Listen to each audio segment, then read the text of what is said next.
হ্যাঁ, পড়েন, অসুবিধা নেই, পড়েন। الحمد لله الحمد لله رب العالمين اللهم صل على محمد اللهم بارك على محمد مصطلح الحديث والموضوع وثمرته تعريفه وعلمه بأصول وقواعد يعرف بها أحوال السند والمتن من حيث قبول والرد. الموضوع السند والمتن من حيث قبوله والرد. ثمرته وغايته تمييز الصحيح من السقيم والأحاديث. تمييز الصحيح من السقيم والأحاديث. من الأحاديث. الحديث والخبر والأثر والاصطلاحات الأخرى. حديث لغة الجديد ويجمع على أحاديث على خلاف القياس. واصطلاحا هو ما أودع إلى نبي صلى ما الله أضيف عليه وسلم هو ما أضيف إلى نبي صلى الله عليه وسلم من قول أو فعل أو تقرير أو وصف خلقي أو خلقي أو خلقي। জি, যথেষ্ট। বারাকাল্লাহু ফিক। আপনাদেরকে পূর্বে গতকালকে বলা হয়েছিল যে শুরু করবেন, তো লেখক যার আছে তার জন্য দোয়া করবেন। إن الحمد لله نحمده ونستعينه ونستغفره ونعوذ بالله من شرور أنفسنا وسيئات أعمالنا من يهده الله فلا مضل له ومن يضلله فلا هادي له وأشهد أن لا إله إلا الله وحده لا شريك له وأشهد أن محمدا عبده ورسوله أما بعد رب اشرح لي صدري ويسر لي أمري واحلل عقدة من لساني يفقهوا قولي রব্বি জিদনি ইলমা রব্বি জিদনি ইলমা।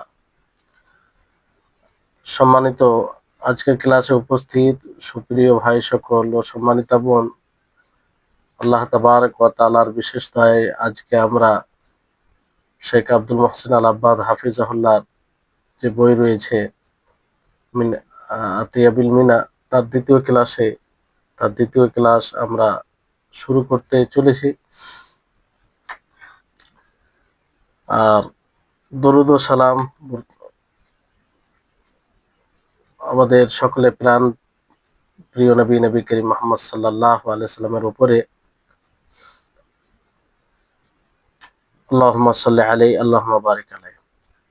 আজকে আমরা ক্লাস যেটা শুরু করব, পূর্বের ক্লাসে আপনাদেরকে কিছু বইয়ের নাম বলা হয়েছিল, যেসব বইগুলো লেখা হয়েছে প্রথম প্রাথমিক সময়ে এবং যেগুলো গ্রহণযোগ্য বই। তারপর আরো কিছু বই আছে যেগুলো গুরুত্বপূর্ণ, হয়তো পূর্বের ক্লাসে বলা হয়নি, তো বলে দেওয়াটা বেশি উত্তম হবে। যেমন একটি বই বলা হয়েছিল আপনাদেরকে আল ইলমা ফি যাবতির রিওয়ায়া ওয়া তাকয়িদিস সিমাঈ। তো এই বিষয়ে মানে এটা একটা বই লেখা হয় কাজী ইয়াজ। তারপরে আরেকটি বই লেখা হয় হাফস ওমর আল মানাজি। তিনি লেখেন মালা ইয়াসাউল মুহাদ্দিসু জাহলুহু, মালা ইয়াসাউল মুহাদ্দিসু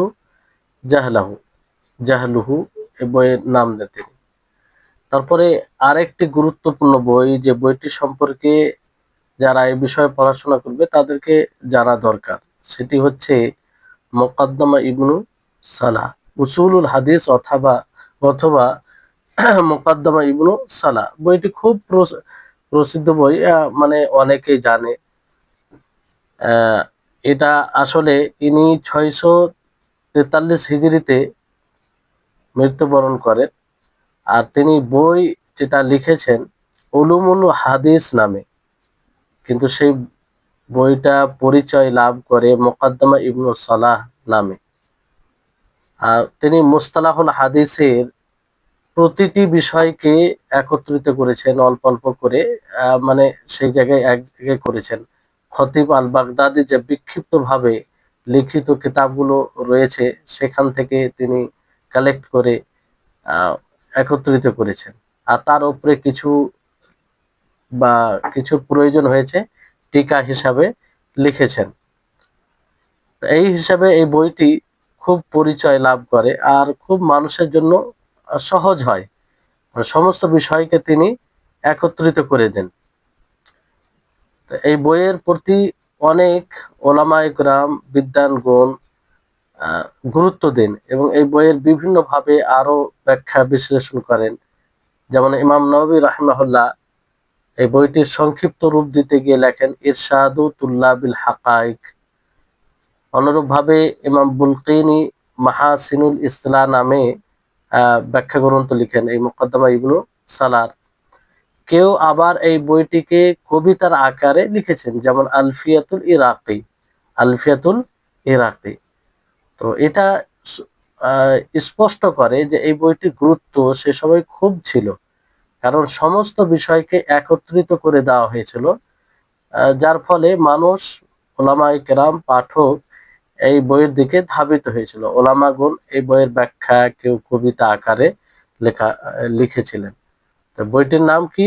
মুকদ্দমা ইবনু সালাহ বলতে পারেন, অথবা উলুমুল হাদিস। উলুমুল হাদিস এই বইয়ের লেখকের নাম হচ্ছে যে আবু আমর ওসমান ইবনু আব্দুর রহমান।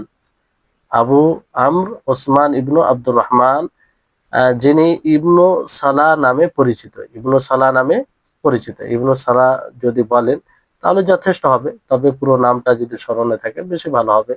হাফিজ আবু আমর উসমান ইবনু আব্দুর রহমান। তো মুকদ্দমা ইবনু সালাহ এটা আপনারা মনে রাখবেন। তারপরে আপনার যে বইটি আছে যে মুস্তালাহুল হাদিস সম্পর্কে সবচেয়ে বেশি উপকারী আর সংক্ষিপ্তভাবে লেখা হয়েছে, আর যেটা দ্বারা মানুষ অনেক উপকৃত হয়েছে, সেটা হচ্ছে হাফিজ ইবনু হাজার রাহিমাহুল্লাহর বই নুখবাতুল ফিকর ফি মুস্তালাহি আহলিল আসার। নুখবাতুল ফিকর ফি মুস্তালাহি আহলিল আসার। তো অনেক মুহাদ্দিস এই বইয়ের ব্যাখ্যা বিশ্লেষণ করেছেন। তাদের মাঝে অন্যতম হলো হাফিজ ইবনু হাজার নিজেই। তার ছেলে মোহাম্মদ ইবনু আহমদ ইবনু হাজার ইবনু আব্দুর রউফ আল মানাবি এবং মোহাম্মদ সাদিক ইবনু আব্দুল হাদি আস-সিন্দি ব্যাখ্যা করেছেন। অনুরূপভাবে নুখবাতুল ফিকর গ্রন্থের কাব্যিক রূপ দিয়েছেন। কাব্যিক বলতে কবির আকারেও, মানে কবিতার আকারে এই বইটি লেখা হয়েছে। কয়েকটি লেখা হয়েছে, তার মধ্যে অন্যতম হলো শেহাবুদ্দিন আহমদ আত-তুফি, উনি লেখেন। তারপর মোহাম্মদ ইবনু ইসমাইল আল আমির আস-সানআনি, তিনি লেখেন 1182 হিজরিতে। তারপর প্রথম যে নামটা বললাম শেহাবুদ্দিন আহমদ আত-তুফি, তিনি 833 হিজরিতে লেখেন। তো মুস্তালাহুল হাদিস বিষয়ে সবচেয়ে সংক্ষিপ্ত এটি একটা বই। আর আরেকটি বই রয়েছে আল মানজুমাতুল বাইকুনিয়াহ। এই কিতাবটির ব্যাখ্যা বিশ্লেষণ করেছেন নওয়াব সিদ্দিক হাসান খান ভূপালী। এই বইটিও খুব গুরুত্বপূর্ণ, আর তিনি সেই ব্যাখ্যার নাম দিয়েছিলেন আল উরজুন ফি শারহিল বাইকুন। এগুলো নাম, কিছু কিছু নাম আপনারা মনে রাখবেন। তারপর মুস্তালাহুল হাদিস বিষয়ে আরো একটু বিশদভাবে লিখেছেন, যেটা খুব উল্লেখযোগ্য, ইমাম সিউতি রাহিমাহুল্লাহ। তাদরিবুর রাবি, যেটা বারবার আপনারা শুনবেন, এগুলো খুব গ্রহণযোগ্য বই। তাদরিবুর রাবি শারহ তাকরিবিন নওয়াবি। আর এর এর ইমাম সাখাবি, তিনি ফাতহুল মুগীস বিশারহিল আলফিয়া নামে লেখেন। তারপর তাওজিহুল আফকার শারহু তানকিহিল আনজার, এইভাবে লেখা হয় ওই বইয়ের ব্যাখ্যায়। কাওয়াইদুত তাহদিস, তাওজিহুন নাজার, তো এই সব বইগুলো রয়েছে। তাদরিবুর রাবি, ইমাম ইবনু হাজার আসকালানি রাহিমাহুল্লাহর বই যেটা রয়েছে নুখবাতুল ফিকর ফি মুস্তালাহি আহলিল আসার, এটা মনে রাখবেন। তো এইগুলো বই সব গুরুত্বপূর্ণ। এই সমস্ত বই দ্বারা মানুষ উপকৃত হয়েছে আর এখনো হয়ে যাচ্ছে। তাহলে এতগুলো বই আপনাদেরকে বলা হলো। মুস্তালাহুল হাদিসে। তার মধ্যে কিছু বই যেগুলো গুরুত্বপূর্ণ সেগুলো মনে রাখবেন। যেমন সর্বপ্রথম যিনি বই লেখেন, হ্যাঁ, রাম হুরমুজি রাহিমাহুল্লাহ, সে বইটির নাম মনে রাখবেন। তারপরে যে পরস্পর দু একটি বই সেগুলো মনে রাখবেন। ইবনে হাজার রাহিমাহুল্লাহর বই, তারপরে ইমাম সিউতি রাহিমাহুল্লাহর বই, এই কটা বই আপনারা মনে রাখবেন। পর্যায়ক্রমে যেগুলো বই এসেছে ক্রমে ক্রমে যদি সবগুলো একটা মনে থাকে তাহলে আরো সুবিধা হবে। এবার আসুন, মূল বই শুরু হচ্ছে যে মুস্তালাহুল হাদিস ওয়া মাওদুউহু ওয়া সামারাতুহু। মুস্তালাহ মানে পরিভাষা, হাদিসের পরিভাষা, মাওদু মানে বিষয়, সামারা মানে ফলাফল। তো মুস্তালাহুল হাদিস এটা বলতে এর সংজ্ঞা কি, কাকে বোঝায়? তো এখানে শেখ আব্দুল মুহসিন আল আব্বাদ হাফিজাহুল্লাহ তিনি সংজ্ঞা দিয়েছেন, হুয়া ইলমুন বিউসুলিন ওয়া কাওয়াইদ ইউরাফু বিহা আহওয়ালুস সানাদি ওয়াল মাতনি মিন হাইসুল কুবুল ওয়ার রাদ্দি। মুস্তালাহুল হাদিস বলা হয় এমন কিছু মূলনীতি, কায়দাকে জানা, কায়দার ব্যাপারে জ্ঞান অর্জন করা, যে মূলনীতি দ্বারা সানাদের সূত্রের অবস্থা অথবা মাতনের অবস্থা জানা যায়, কবুল করার দিক দিয়ে এবং তাকে প্রত্যাখ্যান করার দিক দিয়ে। মানে যে কায়দা, যে মূলনীতি দ্বারা সানাদ ও মাতানের অবস্থা জানা যায়, যে সেটাকে কবুল গ্রহণযোগ্য না গ্রহণযোগ্য নয়, এটাকেই মুস্তালাহুল হাদিস বলা হয়। যে এমন কতিপয় মূলনীতি ও কায়দা জানার নাম যার মাধ্যমে গ্রহণযোগ্য এবং অগ্রহণযোগ্য হওয়ার দিক থেকে সনদ ও মতন এর অবস্থা জানা যায়। যে নীতিগুলো দ্বারা, যে কায়দা দ্বারা এটা জানা যায় যে এই সানাদটি, এই সূত্রটি গ্রহণযোগ্য না গ্রহণযোগ্য নয়। মাতন, মাতন বলতে আগে আসবো, মাতন কাকে বলে। মাতন মানে আসল যে কথাটা, সেই কথাটা গ্রহণযোগ্য কি গ্রহণযোগ্য নয়। তো সেই নীতিগুলোর নাম হচ্ছে মুস্তালাহ, মুস্তালাহুল হাদিস। সেই নীতিগুলোর নাম কি? মুস্তালাহুল হাদিস। তাহলে মনে রাখবেন, বুঝে যাবেন যে যেসব নীতি, মূলনীতি ও কায়দা দ্বারা সানাদ ও মাতানের অবস্থা জানা যায়, সানাদ ও মাতানের অবস্থা জানা যায় কি হিসাবে, যে সেটা গ্রহণযোগ্য না গ্রহণযোগ্য নয়, সেটা গ্রহণযোগ্য না গ্রহণযোগ্য নয়। তাহলে এই হচ্ছে আপনার মুস্তালাহুল হাদিসের সংজ্ঞা, হুয়া ইলমুন বিউসুলিন ওয়া কাওয়াইদা ইউরাফু বিহা আহওয়ালুস সানাদি ওয়াল মাতনি মিন হাইসুল কুবুলি ওয়ার রাদ্দি। যে এমন কিছু নীতিমালা ও কায়দা জানার নাম যা দ্বারা সানাদ ও মাতনের অবস্থা জানা যায়, যে সেটা গ্রহণযোগ্য না গ্রহণযোগ্য নয়। আচ্ছা, এই মুস্তালাহুল হাদিসের বিষয় কি, মওজু কি, যেটা যেটা বিষয় হয়, কেন আমরা এটা পড়বো, এর বিষয় কি? এর বিষয় হচ্ছে আস-সানাদু ওয়াল মাতনু মিন হাইসুল কুবুল ওয়ার রাদ। যে সানাদ ও মাতন গ্রহণযোগ্য না গ্রহণযোগ্য না, এটাই বিষয়। মুস্তালাহুল হাদিস কেন পড়া হয়, আর মুস্তালাহুল হাদিস কেন, যে সানাদ ও মাতান এটা গ্রহণযোগ্য কি গ্রহণযোগ্য নয়, সানাদ ও মাতান এটা গ্রহণযোগ্য কি গ্রহণযোগ্য নয়। সানাদ বলতে আসবে সব, মানে সানাদ কাকে বলে? সানাদ বলা হয় যে সূত্র, ধারাবাহিক যে বর্ণনা করে আসে। মাত্র মানে আসল টেক্সট, যেটা কথা, হাদিসের শব্দ, সেটাকে মাত্র বলা হয়। মিন হাইসুল কবুল ওয়ার রাদ। তাহলে আশা করি আপনারা বুঝতে পারছেন। অবশ্যই যদি যদি স্পষ্ট থাকে জিজ্ঞাসা করবেন। তারপরে এর উদ্দেশ্য কি, কেন এই মুস্তালাহুল হাদিস পড়া হয়, এর উদ্দেশ্য কি, ফলাফল কি? এই কারণে যাতে তামিজুস সাহিহি মিনাস সাকিমি মিনাল আহাদিস, যে সহিহ হাদিসকে দুর্বল হাদিস থেকে পৃথক করা হয়।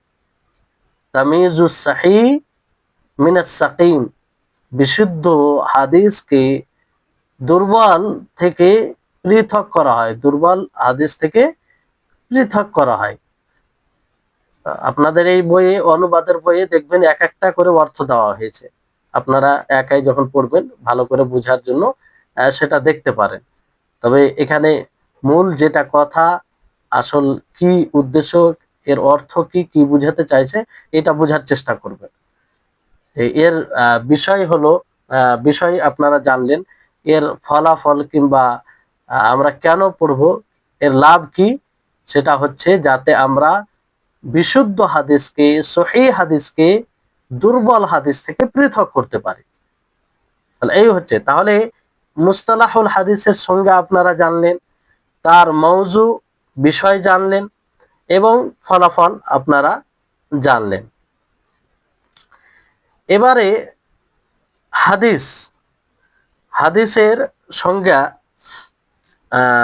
রয়েছে যে আল হাদিস লুগাতান আল জাদিদ, আল হাদিস লুগাতান আল জাদিদ, হাদিসের আবিধানিক অর্থ হচ্ছে আল জাদিদ, নতুন।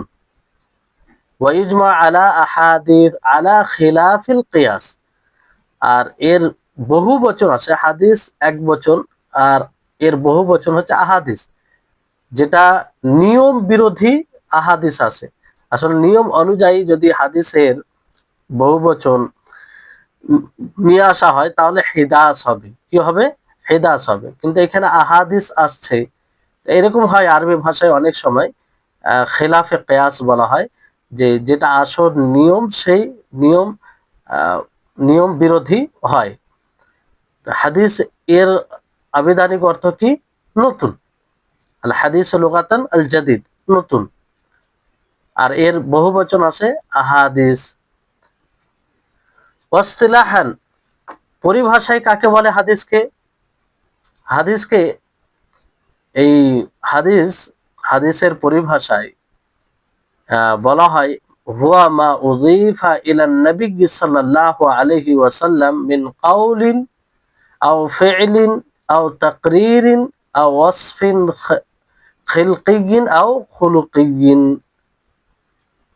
যে প্রত্যেক ওই কথা, ওই কর্ম, নবী সাল্লাল্লাহু আলাইহি ওয়াসাল্লামের ওই স্বীকৃতি, যেটা নবীর দিকে নিসবত করা হয়, সম্বোধন করা হয়, অথবা নবী সাল্লাল্লাহু আলাইহি ওয়াসাল্লামের সৃষ্টিগত কোনো বৈশিষ্ট্য কিংবা তার চারিত্রিক কোনো বৈশিষ্ট্য, এগুলোর মধ্যে যেটাই নবীর দিকে নিসবত করা হবে সেটাই হবে হাদিস, সেটাই হবে হাদিস। কেউ যদি বলে যে আল্লাহ নবী বলেছেন, তাহলে এটা হাদিস হবে। কেউ যদি বলে যে আল্লাহ নবী করেছেন কিংবা তার কোনো কর্ম কথা বলে নবীর দিকে নিসবত করে, তাহলে সেটা হাদিস। এমন কথা বর্ণনা করে যেটা কথা শুনে বোঝা যাবে যে আল্লাহ নবীর সামনে হয়েছে, কোনো সাহাবী করেছে, আর আল্লাহ নবী তার ইনকার করেনি, সম্মতি দিয়েছে, তাহলে সেটাও হাদিস। তাকরীর, তাকরীরি হাদিস সেটা, সেটা আল্লাহ নবীর কোনো জন্মগত, সৃষ্টিগত কোনো গুণ যদি কেউ বলে, যদিও মানে নবীর সাথে সম্পৃক্ত করে, তাহলে সেটাও হাদিস হবে। অনুরূপভাবে নবী সাল্লাল্লাহু আলাইহি সাল্লামের চারিত্রিক কোনো বিষয় যদি তুলে ধরে, তাহলে এটাও হাদিস হবে। এখানে একটি বিষয় খেয়াল রাখবেন, যে নবীর দিকে যদি নিসবত করা হয় তাহলেই সেটা হাদিস, মানে পরিভাষায় সেটাকে হাদিস বলা হবে। আসলে সেটা নবীর কথা নাও হতে পারে, নবীর কর্ম নাও হতে পারে, নবীর স্বীকৃতি নাও দিয়ে থাকতে পারে, সেটা মিথ্যাও হতে পারে। এই জন্য অনেকের প্রশ্ন হয় যে যেটা মৌজু, মৌজুকে আবার হাদিস কেন বলা হয়? মৌজু জয়ীফকে হাদিস এই জন্য বলা হয় কারণ সেটা নবীর দিকে নিসবত করা হয়, যদিও আল্লাহ নবীর কথা নয়, আল্লাহ নবীর কর্ম নয়, কিন্তু নবীর দিকে নিসবত করা হয়, ফলে হাদিস, হাদিস বলা হয়। পরিভাষায় কি বলা হয়? হাদিস বলা হয়। এই সংজ্ঞা থেকে আপনারা বুঝতে পারবেন যে হুয়া মা উযীফা ইলা নবী সাল্লাল্লাহু আলাইহি ওয়াসাল্লাম মিন কাউলিন আও ফি'লিন আও তাকরিরিন আও ওয়াসফিন খিলকিয়্যিন আও খুলুকিয়্যিন, যে যে কথা, যে কর্ম, যে স্বীকৃতি নবী সাল্লাল্লাহু আলাইহি ওয়াসাল্লামের স্বীকৃতি বিষয়ে নবী সাল্লাল্লাহু আলাইহি ওয়াসাল্লামের স্বীকৃতি নবীর দিকে নিসবত করা হবে, অথবা নবী সাল্লাল্লাহু আলাইহি ওয়াসাল্লামের সৃষ্টিগত কোনো ওয়াসফ গুণ কিংবা চারিত্রিক কোনো গুণ তার দিকে নিসবত করা হবে, সেটাই হবে হাদিস। তাহলে আপনারা আশা করি এটা বুঝতে পেরেছেন। তারপরে খাবার, আরেকটি শব্দ আপনারা শুনুন, খাবার। খাবারের আবিধানিক অর্থ হচ্ছে যে আন্নাবা, মানে খবর, সংবাদ। পরিভাষায় কি বলে, যে মুরাদিফুল লিল হাদিস, হাদিসের মতো, মানে খবর, হাদিস যা খবর, খবরের মতো। আর অনেকেই বলেছেন যে ওয়াকিলা হুমা মুতাবাইনানি, মানে এই দুটি আলাদা আলাদা, এই দুটি আলাদা আলাদা। ফাল হাদিসু মা জা আনিন নবী সাল্লাল্লাহু আলাইহি সাল্লাম ওয়াল খাবারু মা জা আন গায়রিহি, হাদিস হচ্ছে যেটা নবী সাল্লাল্লাহু আলাইহি সাল্লাম থেকে আসে, নবী সাল্লাল্লাহু আলাইহি সাল্লাম থেকে বর্ণনা করা হয়, নবী সাল্লাল্লাহু আলাইহি সাল্লামের দিকে নিসবত করা হয়, সেটা হচ্ছে হাদিস। আর খবর হচ্ছে যা নবী সাল্লাল্লাহু আলাইহি সাল্লাম কে ছাড়া অন্য কারো কাছ থেকে বলা হয়, আসে, সেটা খবর। আর অনেকেই বলেছেন যে এই খবর ও হাদিসের মধ্যে উমুম ও খুসুস মুতলাক রয়েছে। উমুম ও খুসুস মুতলাক মানে খবরটা হচ্ছে আম, ব্যাপক অর্থ দেয়। অর্থাৎ খবর রাসূল থেকে যা আসে সেটাও খবর, এবং রাসূল ছাড়া অন্য কারো কাছ থেকে যেটা আসে, সাহাবী থেকে কিংবা তাবী থেকে, সেটাও খবর। আর রাসূল থেকে এলেও খবর। কিন্তু হাদিস শুধুমাত্র নবী সাল্লাল্লাহু আলাইহি সাল্লাম থেকে যেটা আসবে সেটা হাদিস। তাহলে হাদিসটা খুসুস হয়ে যাচ্ছে, খাস হয়ে যাচ্ছে, যে নবী সাল্লাল্লাহু আলাইহি সাল্লাম থেকে এলে সেটা হাদিস হবে। কিন্তু খবর এটা ব্যাপক, অমুম, ব্যাপক দিচ্ছে, যে খবর বলা হবে নবী সাল্লাল্লাহু আলাইহি সাল্লাম, নবী সাল্লাল্লাহু আলাইহি সাল্লাম থেকে এলেও কিংবা নবী ছাড়া অন্য কারোর কাছ থেকে এলেও এটা খবর হবে। তাহলে বুঝতে পারলেন? তাহলে এর খবরের সংজ্ঞা আপনার তিনটি দেওয়া হলো। কয়টি দেওয়া হলো? তিনটি। একটি হচ্ছে হাদিসের মতো, যা হাদিস তা খবর। আরেকটি কি, যে দুটির সংজ্ঞা পৃথক, আলাদা আলাদা, যে হাদিস বলা হয় যা নবী সাল্লাল্লাহু আলাইহি সাল্লাম থেকে আসে, আর খবর বলা হয় নবী সাল্লাল্লাহু আলাইহি সাল্লাম কে ছেড়ে অন্য কারো কাছ থেকে আসে, সেটা খবর। আরেকটি হচ্ছে যে এই হাদিস ও খবরের মধ্যে উমুম ও খুসুস মুতলাক রয়েছে। অর্থাৎ খবর এটা ব্যাপক অর্থ দেয়, নবী সাল্লাল্লাহু আলাইহি সাল্লাম থেকে ও অন্য কারো কাছ থেকে আসে, এ দুটোকেই খবর বলে জানা যায়। আর হাদিস শুধুমাত্র যা নবী সাল্লাল্লাহু আলাইহি সাল্লাম থেকে আসবে। তাহলে উমুম, উমুম বলতে খবর, খুসুস, খুসুস বলতে হাদিস। তো এই হচ্ছে বিষয়। তাহলে আপনারা জেনে নিলেন যে খাবার এর আবিধানিক অর্থ কি এবং পরিভাষায় কাকে বলে। তারপরে আরেকটি সংজ্ঞা দেওয়া হয়েছে যে আল আসার। আল আসার কাকে বলা হয়? এর অর্থ হচ্ছে যে বাকিয়াতুশ শাই, কোন জিনিসের, কোন জিনিসের বেঁচে যাওয়া অংশ, কোন জিনিসের বেঁচে যাওয়া অংশ, এটাকে বাকিয়াতুশ শাই বলে, আসার। যেমন কোন জিনিস আছে, বাকি হয়ে গেল, বাকি বেঁচে গেল, তো সেটা আসার। পরিভাষায় কাকে বলে? মা রুইয়া আনিস সাহাবাতি ওয়াত তাবিঈন মিন আকওয়ালিন আও আফআলিন ওয়া কিলা আল আসারু মুরাদিফুল লিল হাদিস। পরিভাষায় বলা হয় যে যেটা সাহাবী থেকে বর্ণনা করা হবে, তাবেঈ থেকে বর্ণনা করা হবে, যেই কথা অথবা কর্ম, সেটা হবে আসার।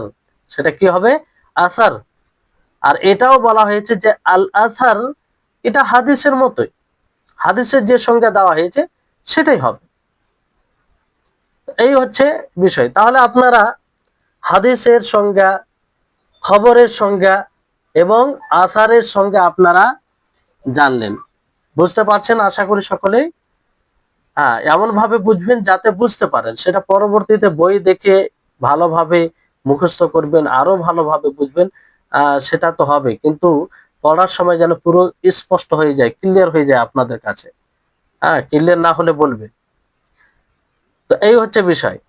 তারপরে আসুন,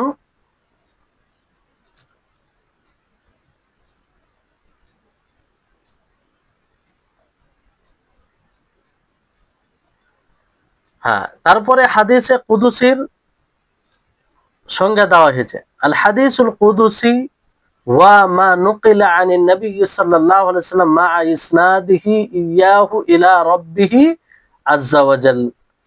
হাদিসে কুদুসি বলা হয় যেটা নবী সাল্লাল্লাহু আলাইহি সাল্লাম থেকে তিনি রবের দিকে নিসবত করে বর্ণনা করেন। নবী সাল্লাল্লাহু আলাইহি সাল্লাম থেকে বর্ণনা হয়, আর নবী কার দিকে সম্পৃক্ত করে এটা বর্ণনা করে? রবের দিকে সম্পৃক্ত করে বর্ণনা করে। যে হাদিস আল্লাহর দিকে সম্বন্ধ করে নবী সাল্লাল্লাহু আলাইহি সাল্লাম থেকে বর্ণিত হয়েছে, সেটাই হাদিসে কুদসি। সেটাই কি? হাদিসে কুদসি। তাহলে এখানে একটা বিষয় জাগে যে হাদিসে কুদসি সরাসরি আল্লাহর নবী মুহাম্মদ সাল্লাল্লাহু আলাইহি ওয়াসাল্লাম আল্লাহর দিকে নিসবত করে বলে, আল্লাহর দিকে নিসবত করে সম্বন্ধ করে বলে।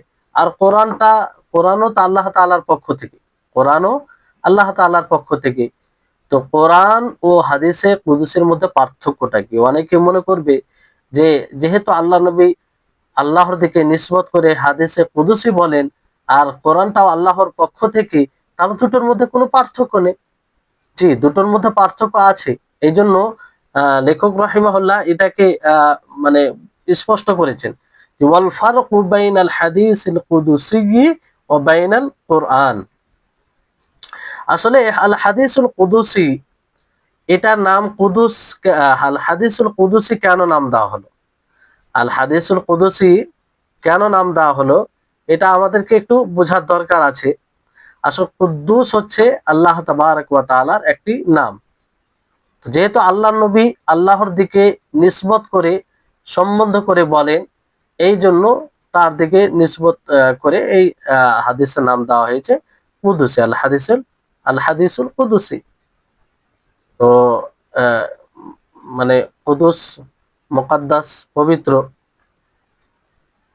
তো এর মধ্যে ফারক হচ্ছে আন্নাল কোরআন মুআজাজুন বিলাফজিহি, যে কোরআন তার শব্দ সহ মুআজাজা, ওয়া মুতাআব্বাদ বিতিলাওয়াতিহি, আর কোরআনের শব্দ দ্বারা তেলাওয়াত করা হয়, ইবাদত, তেলাওয়াত করে তার ইবাদত করা হয়।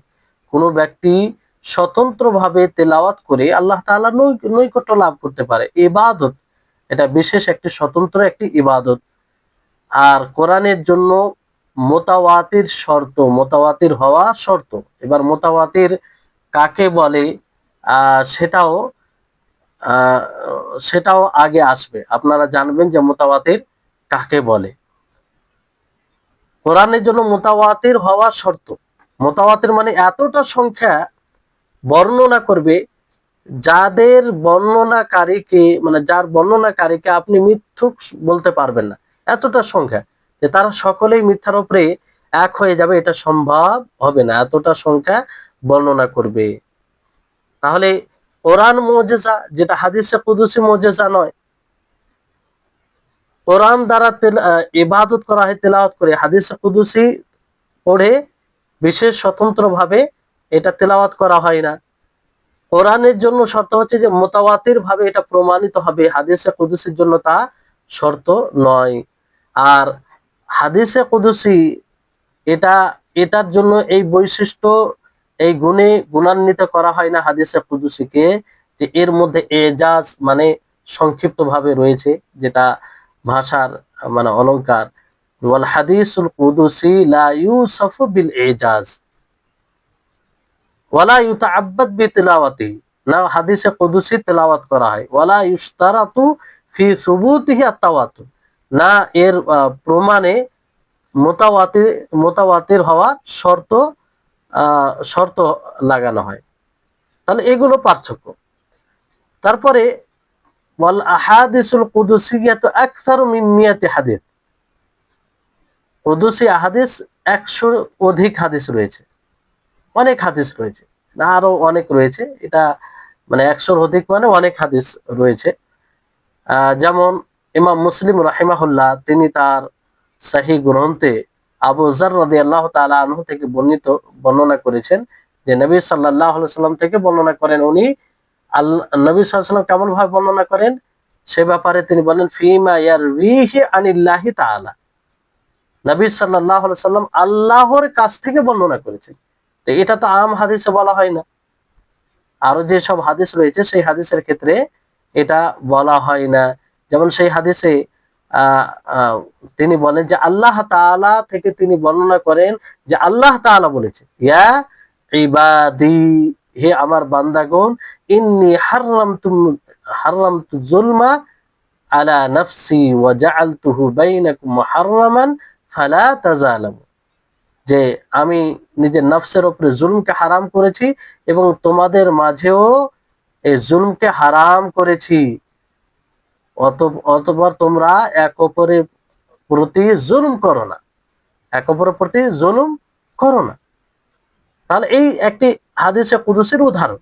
এরকম অনেক হাদিস রয়েছে, অনেক হাদিস রয়েছে যে হাদিস নবী সাল্লাল্লাহু আলাইহি সাল্লাম সরাসরি আল্লাহ তাবারক ওয়া তাআলা থেকে বর্ণনা করেন। আর হাদিসে কুদসির সেগা মানে শব্দ, দুটি প্রসিদ্ধ শব্দ রয়েছে। একটি হচ্ছে যে আল্লাহ নবী সরাসরি বলেন এইভাবে যে ক্বালা রাসূলুল্লাহ সাল্লাল্লাহু আলাইহি ওয়াসাল্লাম, আল্লাহ নবী বলেন ফিমা ইয়ারভিহি আন রাব্বিহি আযজা ওয়া জাল্লা, সাহাবী যখন বর্ণনা করেন যে আল্লাহর রাসূল বলেছেন ফিমা ইয়ারভিহি আন রাব্বিহি আযজা ওয়া জাল্লা, যে তিনি আল্লাহ রাব্বুল আলামিনের পক্ষ থেকে বর্ণনা করেন।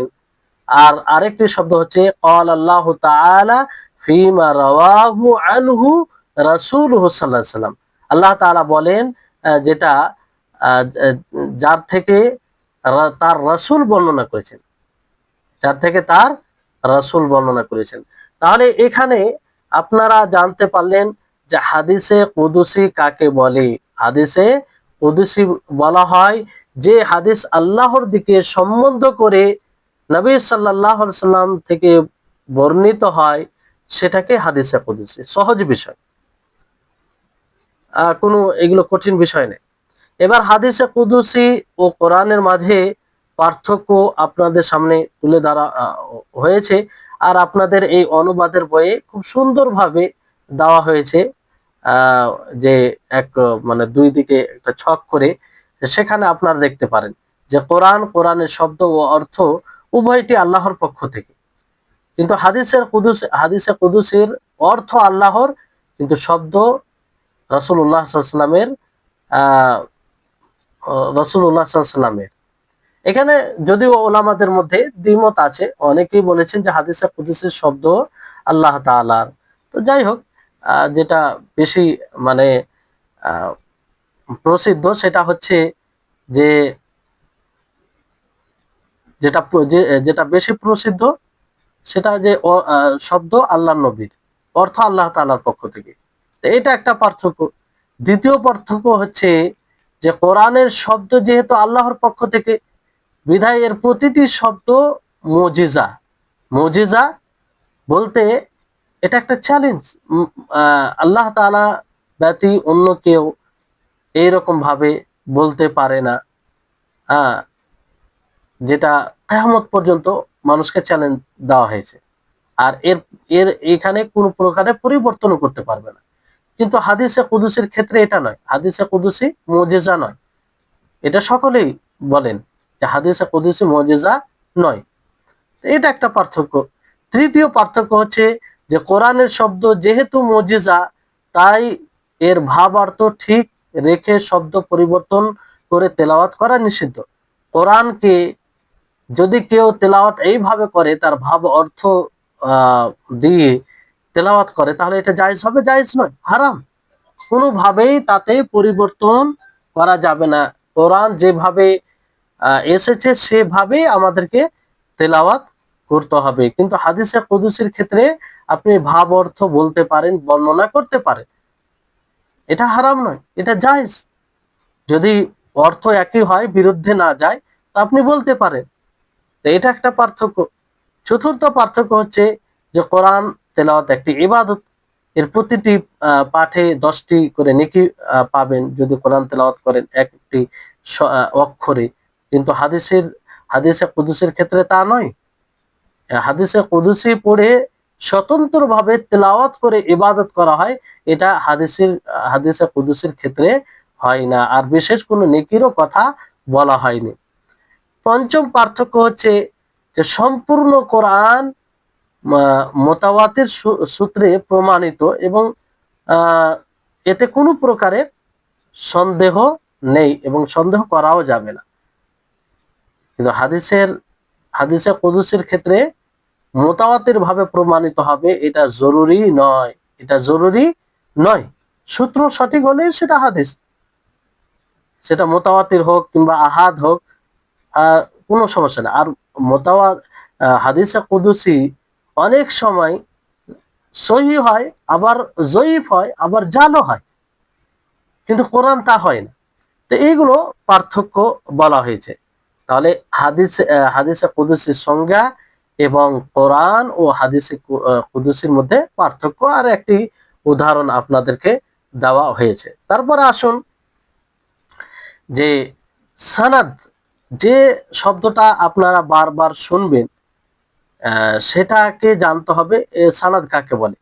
সানাদ নুনের ফাতার সাথে নুনের উপরে জাবার থাকবে, ফাতা থাকবে, সেই হিসাবে তার অর্থ হবে যে লুগাতান আল মুতামাদ, নির্ভরযোগ্য, এটা অর্থ। পরিভাষায় সানাদ বলা হয় সিলসিলাতুর রিজাল আল মুসিলাতু ইলাল মাতন, যে ওই সব লোকদের একটা চেন, ধারাবাহিকতা, যেটা মাতন পর্যন্ত পৌঁছে দেয়, সেটা হচ্ছে সানাদ। আল মুসিলাতু ইলাল মাতন, যা মাতন পর্যন্ত পৌঁছে দেয়। রাবীদের ধারাবাহিকতা, রাবী বলতে যারা বর্ণনা করে, বর্ণনাকারীদের ধারাবাহিকতা বা তাদের যে পরস্পরা রয়েছে, যেটা মাত্র পর্যন্ত পৌঁছে দেয়। যেমন ধরুন ইমাম বুখারী রাহিমাহুল্লাহ, ইমাম বুখারী তিনি কার কাছ থেকে বর্ণনা করেছেন, তিনি যার কাছ থেকে শুনেছেন, তিনি আবার কার কাছ থেকে বর্ণনা করেছেন, এইভাবে করতে করতে করতে করতে যে মাতন পর্যন্ত পৌঁছাবে। মাতন বলতে নবী সাল্লাল্লাহু আলাইহি সাল্লামের কথা পর্যন্ত পৌঁছে যাবে। তো এর মধ্যে যে একটা চেন আছে, এটাকে কি বলা হয়? সনদ বলা হয়। কি বলা হয়? সনদ। রাবীদের ধারাবাহিকতা বা পরস্পর যা মাতন পর্যন্ত পৌঁছে দেয়। তাহলে আশা করি আপনারা বুঝতে পারলেন যে সানাদ কাকে বলে। সানাদ এর আবিধানিক অর্থ কি? আবিধানিক অর্থ হচ্ছে নির্ভরযোগ্য। আর আবিধানিক অর্থ নির্ভরযোগ্য, তো এই আবিধানিক অর্থের সাথে কি সম্পর্ক রয়েছে? সম্পর্ক এই জন্য রয়েছে যে মাতন মানে সানাদ কে মানে এই নির্ভরযোগ্য আবিধানিক অর্থ, কারণ এর উপরেই নির্ভর করে। কোন হাদিসের মাতন তখনই সঠিক হয় যখন সানাদ সঠিক হয়। যখন সানাদ মানে কোন মাতনের সঠিক হওয়ার নির্ভরযোগ্য কি? সানাদ। এই জন্য এই মানে তার আবিধানিক অর্থের সাথে একটা গভীর সম্পর্ক আছে। তারপরে সানাদকে আপনারা বুঝলেন। এবার আসুন মাতন। মাতন কাকে বলে? সুকুন, তায়ের সুকুনের সাথে মাতন পড়বে, মাতান নয়, মাতন। এর আবিধানিক অর্থ হচ্ছে মা সালুবা ওয়ারতাফা মিনাল আরদ, যেটা উপরে, যেটা শক্ত এবং জমিনের ওপরের আর শক্ত হবে, এটাকে মাতন বলা হয়। কি বলা হয়? মাতন বলা হয়। পরিভাষায় বলা হয় মা ইয়ানতাহি ইলাইহি সানাদু মিনাল কালাম। মা ইয়ানতাহি ইলাইহি সানাদু মিনাল কালাম, যে বক্তব্যের যেই স্থানে গিয়ে সনদ শেষ হয়ে যায় তাকে মাত্র বলে। মানে মূল কথা যেটা, যে মূল কথায় সনদ শেষ হয়, সনদ শেষ হয়। মানে ইমাম বুখারী রাহিমাহুল্লাহ কিংবা ইমাম তিরমিজি, ইমাম নাসাই, যে কোনো একটি মুহাদ্দিসকে নিয়ে নেন, তারা যে শুরু করে সেখান থেকে সানাদ শুরু হয়। সানাদ বর্ণনা করেছে, দেখা গেল চারজন, পাঁচজন, ছয়জন হতে পারে।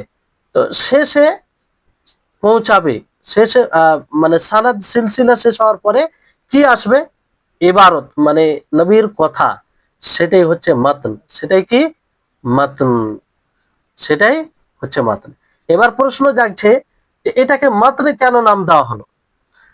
মাতন এই জন্য নাম দেওয়া হলো যে মাতনের আপনারা আবিধানিক অর্থ শুনলেন, সেটা হচ্ছে মা সালুবা ওয়ারতাফা মিনাল আরদ। মা সালুবা ওয়ারতাফা মিনাল আরদ, যে বস্তু শক্ত হয় এবং ভূমি থেকে উঁচু হয়। তো এই মাতন শক্ত কখন হয়? যখন সানাদ ঠিক হয়, সানাদের উপরে নির্ভর করে শক্ত হয়ে যায়, মানে সেটা মজবুত হয়ে যায়। তো এই হচ্ছে সম্পর্ক, এই জন্য তার নাম দেওয়া হয়েছে মাতন। আশা করি আপনারা বুঝতে পারছেন। তো মাতন কাকে বলে এটাও আপনারা জানতে পারলেন। তারপরে আপনার ইসনাদ কাকে বলে? সানাদ জানলেন, মাতন জানলেন, এবার ইসনাদ কাকে বলে? ইসনাদ, ইসনাদের আগে মানে আরেকটি বিষয় রয়েছে এখানে, যে মাতনের পরিভাষায় যে বলা হয়েছে ওয়াসুমিয়া বিযালিকা, মানে তার কারণ, মাতন কেন নাম দেওয়া হয়েছে সেটা লেখক রাহিমাহুল্লাহ বলছে যে লিআন্নাল মুসনিদা ইউকাউইল হাদিসা বিসানাদিহি ওয়া ইয়ারফাউহু ইলা কাইলিহি। কারণ মুসনিদ যে বর্ণনা করে, সে মানে সূত্র, সেটা হাদিসকে মজবুত করে। সানাদ দ্বারা, সূত্র দ্বারা হাদিস মজবুত হয়, শক্তিশালী হয়। আর এটা কাইল পর্যন্ত, বক্তা পর্যন্ত পৌঁছে দেয়, বক্তা পর্যন্ত পৌঁছে দেয়। ফলে এর নাম দেওয়া হয়েছে মাত্রা, যেটা আপনাদেরকে পূর্বে বলা হলো। তারপরে ইসনাদ কাকে বলে? আল ইসনাদ লাহু মানায়ান। ইসনাদের দুটি অর্থ আছে। ইসনাদের কটি অর্থ আছে? দুটি অর্থ আছে। একটি অর্থ হচ্ছে যে আজউল হাদিস ইলা কাইলিহি মুসনাদান, হাদিসের নিসবত করা, হাদিসের নিসবত করা, সম্বন্ধ করা তার বক্তার দিকে, মানে যে হাদিসটা বলবে তার দিকে নিসবত করা, এটাকে ইসনাদ বলা হয়। ইসনাদের একটা অর্থ এটা, দুটি অর্থ আছে, তার মধ্যে এটা যে হাদিসকে সনদ সহকারে তার কথক পর্যন্ত পৌঁছে দেওয়া। সনদ সহকারে, মানে সনদ, সনদ তো কাকে বলে জানেন? যে ধারাবাহিকতা, রাবিদের, বর্ণনাকারীদের ধারাবাহিকতাকে, চেনকে কি বলে? সনদ বলে। তো সনদ সহ কথা, যে কথা বলেছে সে পর্যন্ত পৌঁছে দেওয়া, এটাকে ইসনাদ বলে। এটা একটা অর্থ, এটা একটা ইসনাদের সংজ্ঞা বলতে পারেন, অর্থ। দ্বিতীয় অর্থ হচ্ছে সিলসিলাতুর রিজালুল, সিলসিলাতুর রিজালিল মুসিলা ইলাল মাতন ওয়া আলা হাযা ইয়াকুনু মুরাদিফান লিস-সানাদ, যে সেই ব্যক্তিদের সিলসিলা, ধারাবাহিকতা, যে ব্যক্তি গুলো, যে রাবি গুলো, কিংবা সেই রাবি বর্ণনাকারীদের ধারাবাহিকতা, যে বর্ণনাকারীগুলো পৌঁছে দেয় কি পর্যন্ত? মাতন পর্যন্ত। মাতন পর্যন্ত। ইমাম বুখারী রাহিমাহুল্লাহ যেমন বর্ণনা করেন, তা তিনি উপরে কারো কাছ থেকে বর্ণনা করেছেন, তার উপরে কেউ বর্ণনা করেছেন কারো কাছ থেকে, তার উপরে কারো কাছ থেকে বর্ণনা হয়েছে, এই করতে করতে করতে করতে মাতন পর্যন্ত পৌঁছে যায়। মাতন পর্যন্ত পৌঁছে যায়, এই যে পৌঁছে যাচ্ছে, এই যে ধারাবাহিকতা, এটাকে কি বলা হয়? ইসনাদ বলা হয়। এই জন্য বলা হয় যে ইসনাদ সানাদের মতোই। সানাদ যাকে বলা হয় সেটাকেই ইসনাদ বলা হয়। সানাদ যাকে বলা হয় সেটাকেই ইসনাদ বলা হয়। তাহলে আশা করি আপনারা এটা বুঝতে পারলেন। তাহলে সানাদকে মুতামাদ, এই যে আবিধানিক অর্থ, এর সাথে কি সম্পর্ক এটাও বুঝতে পারলেন। তারপর আসুন, তারপরে বলা হয়েছে যে মুসনাদ কাকে বলে। মুসনাদ কাকে বলে? একটা হচ্ছে মুসনাদকে দুই ভাবে পড়া যায়, মুসনাদ, মুসনিদ। মুসনাদ নুনের ফাতার সাথে মুসনাদ, নুনের ফাতার সাথে যখন আমরা মুসনাদ পড়ব, তার দুটি অর্থ হবে। তার কটি অর্থ হবে? দুটি অর্থ হবে যখন আমরা নুনের সাথে মুসনাদ পড়ব। প্রথম অর্থ হচ্ছে কুল্লু কিতাবিন জুমিআ ফীহি মারওিয়াতু সাহাবিয়্যিন আও আকতার আলা হিদাহ কাল মুসনাদ লিল ইমাম আহমদ ওয়া মুসনাদ আব্দুল্লাহ ইবনে উমর লি মুহাম্মদ ইবনে ইব্রাহিম আত-তারতুসি। প্রত্যেক ওই কিতাবকে বলা হয় যে কিতাবে একজন সাহাবী অথবা একের অধিক সাহাবীর রিওয়ায়াতকে, বর্ণনাগুলিকে স্বতন্ত্রভাবে একত্রিত করা হয়, সেটাকে কি বলা হয়? মুসনাদ বলা হয়। যেমন ইমাম আহমদ রাহিমাহুল্লাহর মুসনাদ, মুসনাদ আব্দুল্লাহ ইবনে ওমর। তো মুসনাদ আব্দুল্লাহ ইবনে ওমর যখন বলা হবে, তার মানে আব্দুল্লাহ ইবনে ওমর এর যতগুলো বর্ণনা রয়েছে সেই বর্ণনাগুলোকে একত্রিত করা হয়েছে আলাদাভাবে, তারই বর্ণনা, এটাকে মুসনাদ বলা হয়। কি বলা হয়? মুসনাদ বলা হয়। তো এই মুসনাদ, তো মুসনাদ, তাহলে আবারও বলছি, ভালো করে শুনুন যে মুসনাদের দুটি অর্থ। একটি অর্থ হচ্ছে ওই সকল কিতাব যার মধ্যে এক বা একাধিক সাহাবীর সকল বর্ণনা পৃথক পৃথক ভাবে একত্রিত করা হয়, সকল বর্ণনা তার। যেমন আব্দুল্লাহ ইবনে ওমরের মুসনাদ, মুসনাদ আব্দুল্লাহ ইবনে ওমর যখন বলা হবে, তা আব্দুল্লাহ ইবনে ওমরের যতগুলো বর্ণনা রয়েছে সবগুলোকে একত্রিত করা। মুসনাদ আবু হুরায়রা, আবু হুরায়রা রাদিয়াল্লাহু তাআলা আনহুর যতগুলো রিওয়ায়াত রয়েছে সবগুলোকে একত্রিত করা। কিংবা দুইজন সাহাবীর মুসনাদ, তো দুইজন সাহাবীর যতগুলো বর্ণনা রয়েছে সবগুলোকে একত্রিত করা। যেমন উদাহরণ দেওয়া হলো আপনাদেরকে। দ্বিতীয় অর্থ হচ্ছে যে দ্বিতীয় অর্থ এর বলা হচ্ছে যে আল হাদিসুল মারফুউল মুত্তাসিল সানাদান। মারফু হাদিস, যেটার সানাদ মুত্তাসিল হবে, অবিচ্ছিন্ন হবে, বিচ্ছিন্ন হবে না, অবিচ্ছিন্ন হবে।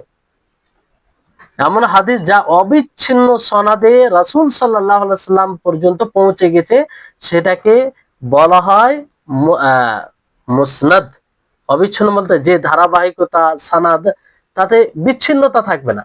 যেমন ধরুন যে ইমাম বুখারী রাহিমাহুল্লাহ, তিনি এবং রাসূলের মাঝে ধরেন 5 জন রাবী আছে, 5 জন বর্ণনাকারী আছে, পরস্পর ধারাবাহিকতা, তো 5 জনেই থাকবে, এর মধ্যে কাউকে হযফ করে দেওয়া হবে না, কেউ বিচ্ছিন্ন থাকবে না। যেমন ধরুন যে ইমাম বুখারী রাহিমাহুল্লাহর উপরে একজন বর্ণনাকারী, তারপর তার উপরে একজন বর্ণনাকারী আছে, তার উপরে আরেকজন বর্ণনাকারী আছে, তাকে সাইডে করে দেওয়া হলো, তাকে তার নাম না নিয়ে তার উপরে নাম না হলো। তো এটাকে বলা হয় বিচ্ছিন্ন। এরকম বিচ্ছিন্ন হবে না, মানে পরস্পর যারা রয়েছে সকলের নাম থাকবে, সকলের উল্লেখ থাকবে, এটাকে বলা হয় মুসনাদ। এটাকে কি বলা হয়? মুসনাদ হাদিস। তাহলে বুঝতে পারলেন দুটো অর্থই, আশা করি বুঝতে পেরেছেন। তাহলে মুসনাদ নুনের ফাতার সাথে দুটো যে অর্থ বলা হলো, আশা করি আপনাদের মনে থাকবে। খুব সহজ সরল ভাষায় আপনাদেরকে বলা হলো। এবার আসুন যে মুসনাদকে নুনের কাসরার সাথে পড়া যায়, নুনের কাসরার সাথে পড়া যায় যে আল মুসনিদ, আল মুসনিদ। তখন কি অর্থ হবে? তখন অর্থ হবে হুয়া মাইয়ারউইল হাদিসা বিসানাদিহি, যে ব্যক্তি হাদিসকে সানাদ সহ বর্ণনা করবে। সাওয়াউন কানা ইনদাহু ইলমুন বিহি আও লাইসা লাহু ইল্লা মুজাররাদুর রিওয়ায়াহ। হ্যাঁ, তার নিকটে তার জ্ঞান থাকুক, সেই সানাদের জ্ঞান থাকুক আর না থাকুক, সে শুধু রিওয়ায়াত করবে। এটা মুসনিদ বলা হয়। কি বলা হয়? মুসনিদ বলা হয়। ভালো করে শুনুন যে মুসনিদ কাকে বলা হয়। মুসনাদ আপনারা দুটো অর্থ জানলেন। মুসনিদ বলা হয় ওই ব্যক্তিকে যিনি নিজস্ব সনদে হাদিস বর্ণনা করে থাকে, তাতে উক্ত হাদিস সম্বন্ধে তার জ্ঞান থাকুক বা শুধু বর্ণনা করা ছাড়া কোনো জ্ঞান না থাকুক, নিজস্ব সনদে বর্ণনা করে কি নিজস্ব সনদে সে বর্ণনা করবে, অন্যদের সনদে নয়, নিজস্ব সনদে। সে বলবে যে আমি অমুক জন থেকে শুনেছি, হ্যাঁ, তারপরে সে তার উপরে কেউ কারো কাছ থেকে শুনেছে, তার উপরে সে কারো কাছ থেকে শুনেছে, এইভাবে তার এটা নিজস্ব সনদ, অন্যজনের কথা নয়। তো এটাকে মুসনিদ বলা হয়, নুনের কাসরার সাথে, নুনের জেরের সাথে। তাহলে মুসনিদ আপনারা বুঝতে পারলেন। তারপরে আসুন যে আরেকটি শব্দ আসে মুহাদ্দিস। মুহাদ্দিস কাকে বলে? মুহাদ্দিস বলা হয় হুয়া মান ইয়াশতাগিলু বিইলমিল হাদিসি রিওয়ায়াতান ওয়া দিরায়াতান ওয়া ইয়াত্তালিউ আলা কাসীরিন মিনাল মারউইয়াত ওয়া আহওয়াল রুওয়াতিহা। মুহাদ্দিস বলা হয় ওই ব্যক্তিকে যে ইলমে হাদিস নিয়ে ব্যস্ত থাকে, হাদিসের জ্ঞানে ব্যস্ত থাকে, রিওয়ায়াতান, রিওয়ায়াতের দিক দিয়ে, দিরায়াতান মানে সেই হাদিসকে বুঝার দিক দিয়ে, কিভাবে কি আসলে কি হাদিস বলতে চাইছে এটার দিক দিয়ে, ওয়ায়াত্তালিউ আলা কাসীরিন মিনাল মারউইয়াত, আর অনেক মারউইয়াতের উপরে সে জ্ঞান রাখবে, তার এই ব্যাপারে জ্ঞান থাকবে। আর যে হাদিস মারউই গুলো রয়েছে, রিওয়ায়াত গুলো রয়েছে, তার যে বর্ণনাকারী রয়েছে সেই বর্ণনাকারীদের সম্পর্ক সে জানবে, বর্ণনাকারীদের সম্পর্কে সে জানবে। তাহলে মুহাদ্দিস যখন আপনারা শুনবেন তখন বুঝে যাবেন যে মুহাদ্দিস বলতে এখানে কোন মুহাদ্দিসকে আহ বলা হয়েছে। তাহলে মুহাদ্দিস বলতে ওই ব্যক্তি যিনি হাদিস বর্ণনা করে, দেরায়াতান মানে উপলব্ধি করে, জ্ঞান নিয়ে মানে দেরায়াতান হাদিসের জ্ঞানে ব্যস্ত থাকবে, মানে উপলব্ধি করবে হাদিসটা কি অর্থ, কি বলতে চাইছে, আর অসংখ্য বর্ণনা এবং বর্ণনাকারীদের অবস্থা সম্পর্কে সে অবগত থাকবে। তাহলে এটাকে মুহাদ্দিস বলা হয়, এটাকে কি বলা হয়? মুহাদ্দিস বলা হয়। তারপরে মুহাদ্দিসের পরে হাফিজ, কি শব্দ? হাফিজ। হাফিজ কাকে বলে? হাফিজ বলা হয় যে হুয়া মুরাদিফুল লিল মুহাদ্দিসি ইনদা কাসীরিন মিনাল মুহাদ্দিসিন। হাফিজ অধিকাংশ মুহাদ্দিসিনদের নিকটে মুহাদ্দিসের সমর্থক এটা শব্দ, মানে মুহাদ্দিসের যা অর্থ সেটা হাফিজের অর্থ। অনেকেই বলেছেন যে না, বলা হয়েছে যে হাফিজ আরফাউ দারাজাতাম মিনাল মুহাদ্দিসি বিহাইসু ইয়াকুনু মা ইয়ারিফুহু মিন কুল্লি তাবাকাতিন আকসারা মিম্মা ইয়াজহালুহু।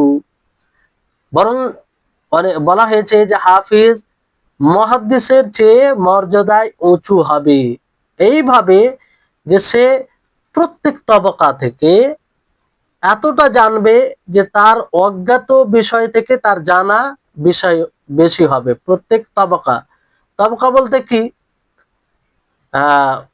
মানে মুহাদ্দিসের যেটা হাফিজের সঙ্গে বলা হয় যে মুহাদ্দিসের চেয়ে বেশি মর্যাদার অধিকারী। কারণ হাফিজ যে হয়, মানে হাফিজ যে হয় তার স্তর, মানে প্রত্যেক স্তর স্তর মানে এক একটা তবকা স্তর রয়েছে, প্রত্যেক স্তর সম্পর্কে সে জ্ঞান রাখবে, আর তার জানা বিষয় বেশি হবে অজানার তুলনায়, জানা বিষয় বেশি হবে অজানার তুলনায়। তাহলে এই হচ্ছে বিষয়। তারপরে আরেকটি শব্দ বলা হয় যে দেরায়াতান, হাকিম, হাকিম বলা হয় যে হাকিম, এর উপরে হাকিম রয়েছে, শব্দ কি রয়েছে? হাকিম রয়েছে। তো হাকিম ওই ব্যক্তিকে বলা হয় যিনি সকল হাদিসের জ্ঞান রাখেন, যিনি সকল হাদিসের জ্ঞান রাখেন এবং তার খুব কমই জিনিস তার জানার বাইরে থাকে, এমন খুব কম জিনিস থাকে যেটা তিনি জানেন না, মানে অধিকাংশ সবকিছুকে তিনি জানেন। তাহলে এখানে একটি বিষয় আপনারা জানলেন যে মুহাদ্দিসিনদের যে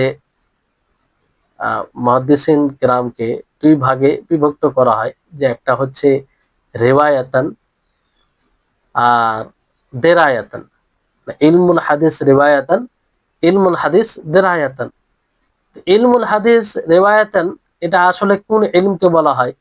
এই ক্ষেত্রে আহ, বলা হয়েছে যে ইলমুন ইয়াশতামিলু আলা আকওয়ালিন নবিয়্যি ওয়া আফআলিহি ওয়া তাকরিরাতিহি ওয়া সিফাতিহি ওয়া রিওয়ায়াতিহা ওয়া যাবতিহা ওয়া তাহরিরি আলফাজিহা, যে এমন শাস্ত্র যা নবী সাল্লাল্লাহু আলাইহি সাল্লাম কথা, কর্ম, সমর্থক, শারীরিক কিংবা চারিত্রিক বিবরণ এবং তা অন্যের কাছে বর্ণনা করা ও তার শব্দসমূহকে সংরক্ষণ করা নিয়ে আলোচনা করা।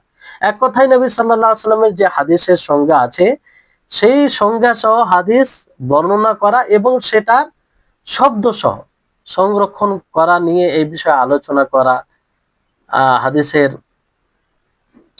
ব্যাখ্যা বিশ্লেষণ করা, এটাকে ইলমুল হাদিস রেওয়ায়াতেন বলা হয়।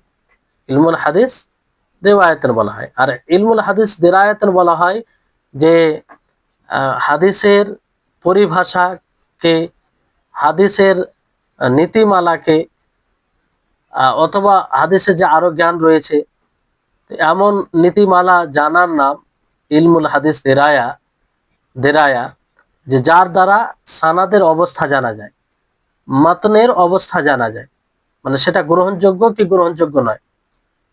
অথবা এমন নীতিমালা জানার নাম যে নীতিমালার মাধ্যমে রাবি, বর্ণনাকারী ও যেটাকে বর্ণনা করা হয়েছে তার ব্যাপারে জানা যায়। আল কাওয়াইদ আল মুআররিফা বিহালির রাবি ওয়াল মারবি, এমন কাওয়াইদ ও নীতিমালা জানার নাম যে নীতিমালা মাধ্যমে রাবির অবস্থা, বর্ণনাকারীর অবস্থা জানা যায়, আর মারবি যেটা রিওয়ায়াত করা হয় সেটার অবস্থা জানা যায়। তাহলে এই হচ্ছে যে রিওয়ায়াত। তাহলে এক কথায় দেরায়াতান বলতে বুঝে নেবেন যে দেরায়াতান বলতে যে যারা মুহাদ্দিস, যদি দেরায়াতান বলা হয় তাহলে তারা রাবির অবস্থা এবং যেটা রিওয়ায়াত করে তার অবস্থা জানতে পারে, মানে এমন নীতিমালার জ্ঞান থাকে। আর রিওয়ায়াতান বলতে যে যেটা আপনারা শুনলেন যে নবী সাল্লাল্লাহু আলাইহি ওয়াসাল্লামের হাদিসকে বর্ণনা করা তার সংজ্ঞা সহ, আর সেটার সংরক্ষণ করা নিয়ে আলোচনা করা, ব্যাখ্যা বিশ্লেষণ করা, হাদিসের মাসলা নির্ণয় করা, এর মধ্যে গণ্য হয়। তো এই হচ্ছে বিষয়। আজকের ক্লাস এই মতো এখান থেকে শেষ করা হচ্ছে। আপনাদের সকলকে বলবো যে ভালোভাবে ক্লাস শুনবেন, এগুলো সূক্ষ্ম বিষয়, ধৈর্যশীল হয়ে শুনতে হবে, কারণ আপনারা সেরকম অভ্যস্ত নয়। সেটা হয়তো কিছুটা উপলব্ধি করছি। তো হঠাৎ করে এরকম ক্লাস করতে আপনাদেরকে অত্যন্ত ভারী মনে হবে। তারপরেও যদি আপনারা আগ্রহী থাকেন তো অবশ্যই ভালো লাগবে। আর ধৈর্যের দরকার আছে ইলম অর্জনে। ধৈর্য ছাড়া কোনো উপায় নাই, এর বিকল্প কিছু নাই। তো এখান থেকে আজকের ক্লাস শেষ হচ্ছে। আল্লাহ তাআলা যেন আমাদের সকলকে এইসব বিষয় বোঝার তৌফিক দান করেন আর ধৈর্যশীল হওয়ার তৌফিক দান করেন। আখির দাওয়ানা আলহামদুলিল্লাহি রাব্বিল আলামিন। আসসালামু আলাইকুম ওয়া রাহমাতুল্লাহি ওয়া বারাকাতুহু।